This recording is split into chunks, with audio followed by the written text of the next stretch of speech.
अगला नाम है बोएथियस फिलोसोफर का।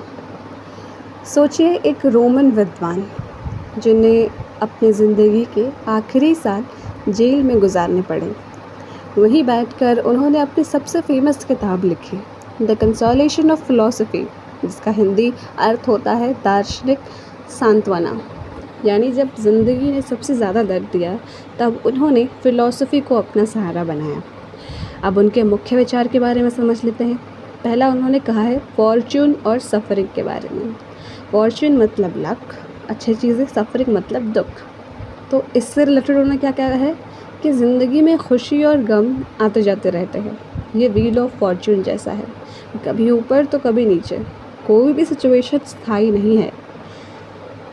फिर दूसरी बात उन्होंने क्या कही है, ट्रू हैप्पीनेस, कि रियल हैप्पीनेस पैसा, पावर या फेम यानी कि नाम, शोहरत से नहीं आती। सच्ची खुशी आती है इनर विजडम, आत्मज्ञान से और गॉड से जुड़ाव से। ठीक है।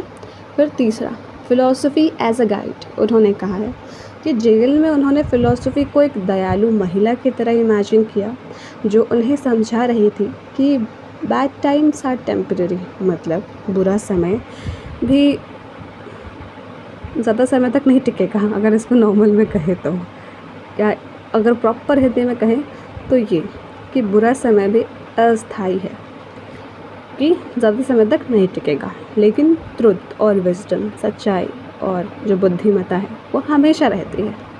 ठीक है।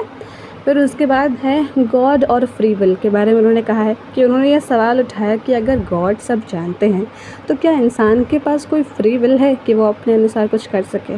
तो उनका जवाब था अपने ही सवाल पर कि गॉड टाइम को वैसे नहीं देखते जैसे हम देखते हैं। अब आप बोलेंगे कैसे, हम कैसे देखते हैं टाइम को, तो हम ऐसे देखते हैं पास्ट, प्रेजेंट, फ्यूचर।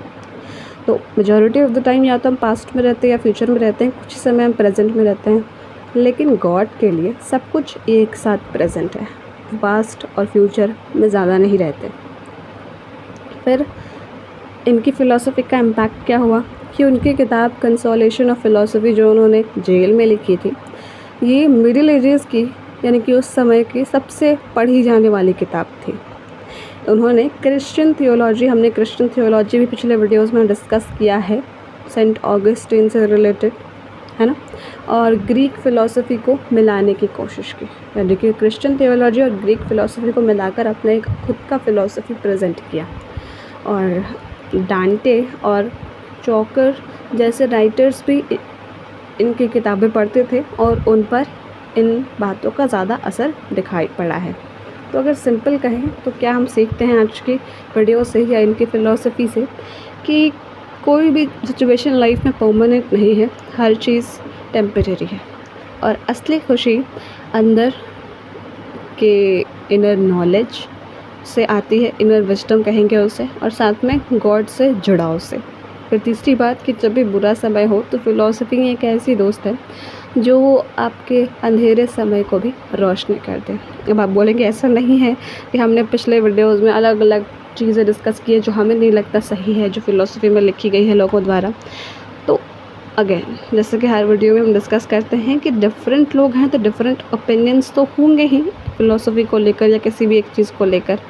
तो हम बस यहाँ देख रहे हैं कि मेडिवल एज में ये सारी चीज़ें ये डिफरेंट लोगों ने क्या क्या बातें कही है अपने अनुसार, अपने सोच, अपनी बुद्धि के अनुसार।